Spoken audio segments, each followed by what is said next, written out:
you. How many of you in here would buy a book entitled How I Achieved Mediocrity and Got Less Than the Best Out of Life? Could I see your hands, please? I didn't really expect to see any hands, and there's a reason for that. We understand there's a principle that in order to be average and ordinary, in order to be mediocre, we don't really need to learn anymore. There's no amount of effort that is required in order to be average and ordinary and mediocre.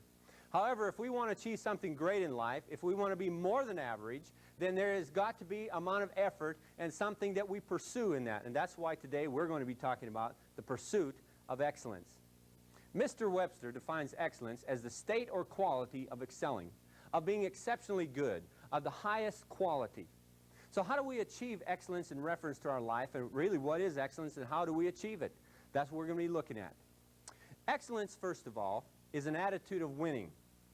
Saul of Tarsus was a first century Roman Christian, and he wrote these words to a small group of people. He said, "Do you not know that all those who run, all run in the race, but only one receives the prize?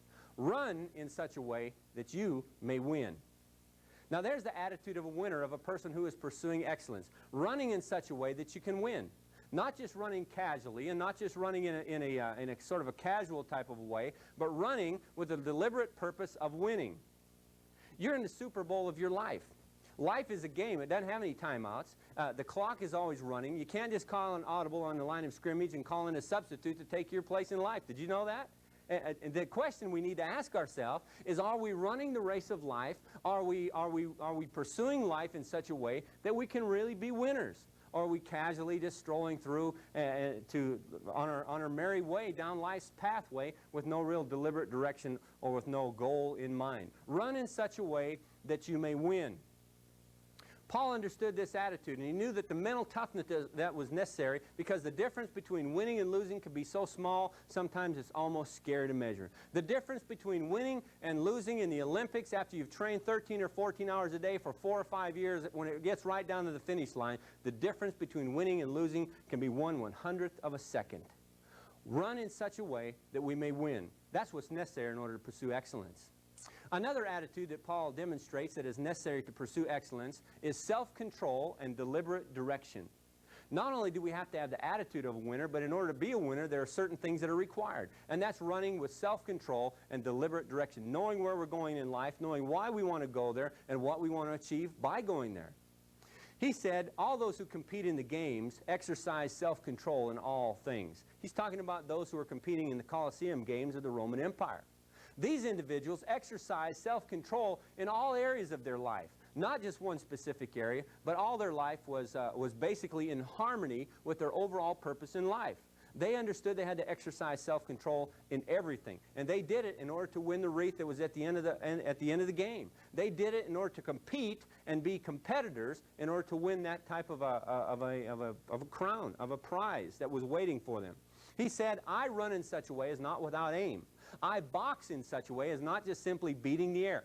Paul understood the fact that he wasn't in this game of life simply just running through and trying to go for an afternoon jog around the neighborhood. He understood he was running this game of life with an aim at the end. He understood there was a finish line, that there was a goal line at the end that he was achieving and trying to stretch for, and it wasn't just a casual kind of a walk. Are you running in such a way that you have a deliberate direction and goal in life? He said, I'm boxing in such a way as not beating the air. I buffet my body daily and make it my slave.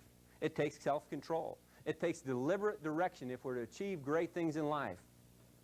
Solomon, who was probably the most wealthy entrepreneur that ever walked upon this planet, he had a net worth of well over $3 trillion.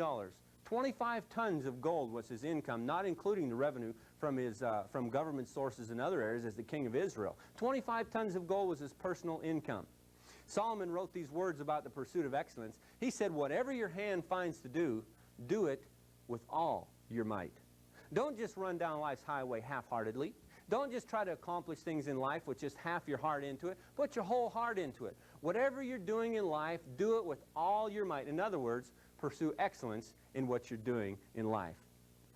Some of the obstacles that all of us have to face, the winners as well as the losers, are exactly the same. The difference between the winners and the losers is the winners overcome the obstacles and the losers just don't. Now, what are some of the obstacles to the pursuit of excellence?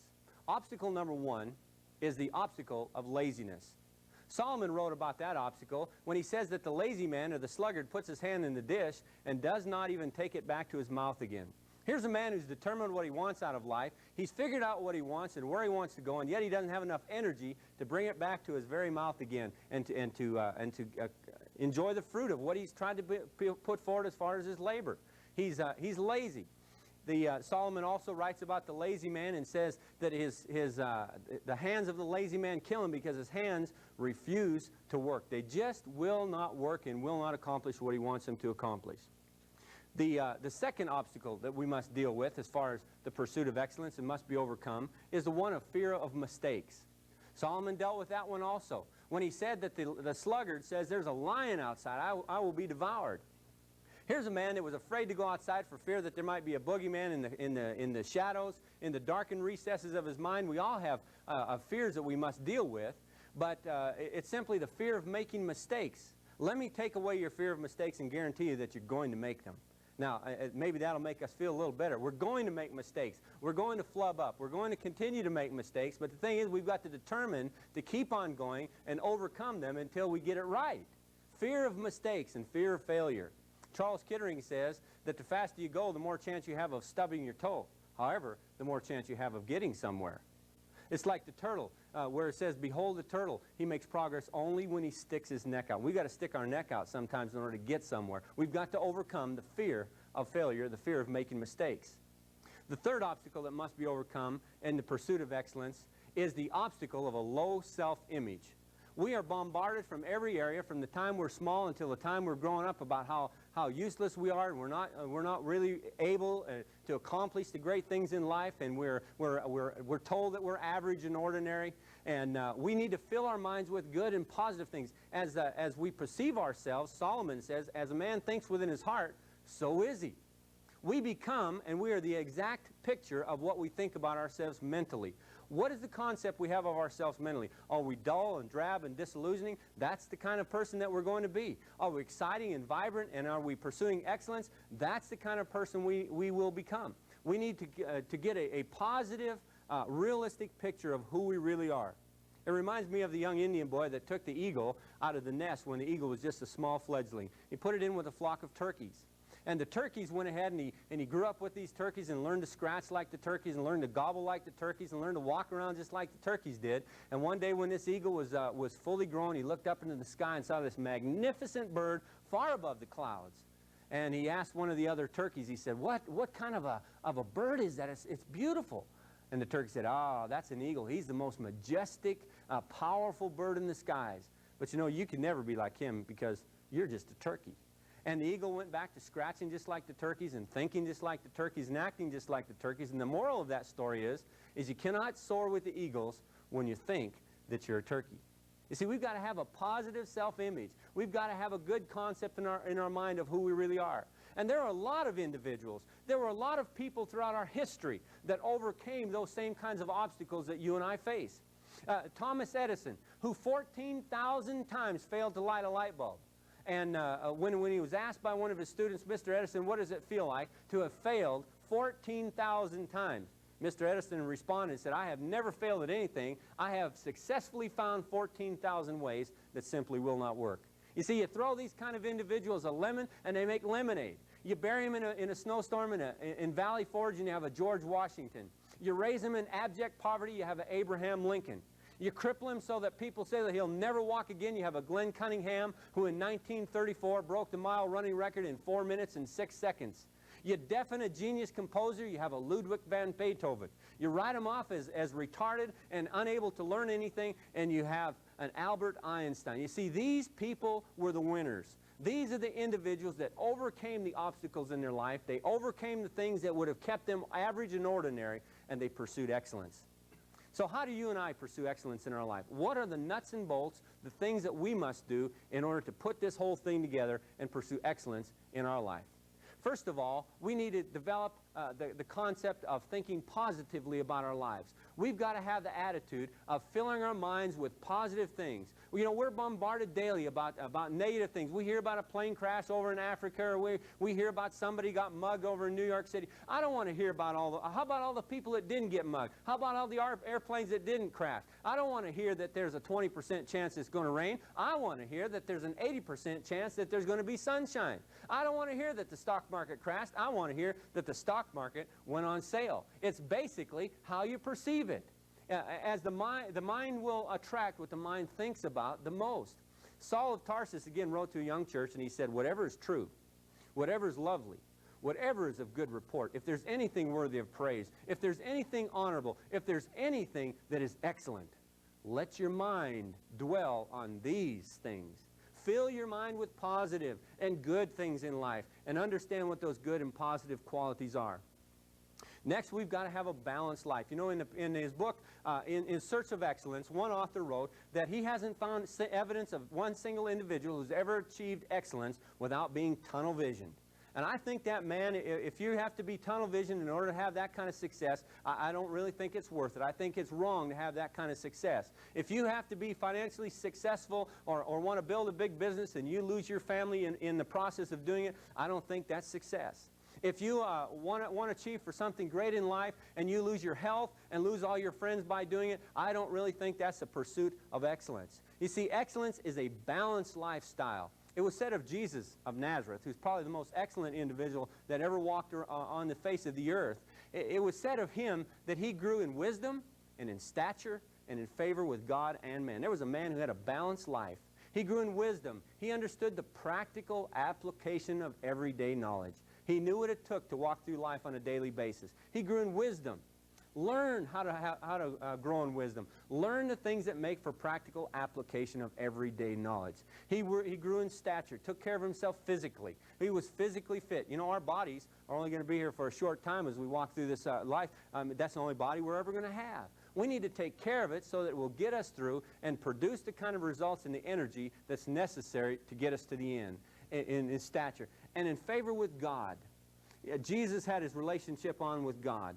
And Dennis Waitley, in his wonderful book entitled The Psychology of Winning, said if our spiritual lives are out of order, our chances of winning are limited. We need to make sure that our relationship, God's got to come first. Then we need to have a relationship with man. You know, some of my best friends are people. You know, it's kind of nice to have friends for people. And everything we do, I don't care whether we're in what kind of business or what kind of occupation or what kind of individual we are, if we go through this life by ourselves, then we're really losers, you see. People, we need to have people skills, and we need to understand how to relate to people. IBM knew this. In fact, in 1988, they spent $900 million to teach their employees people skills. Something about people. We need to grow in favor with people. We need to learn how to influence people in a positive way. Not just see them as the next sale. Not just see them as the next client or the next person on the block. We need to respect and love and honor people for who they are and the qualities that they have.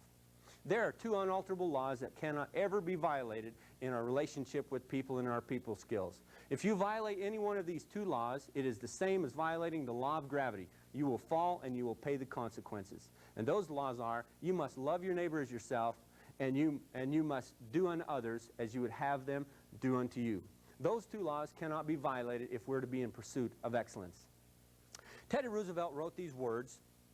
He said, it's not the critic who counts, nor the man who points out how the strong men stumble.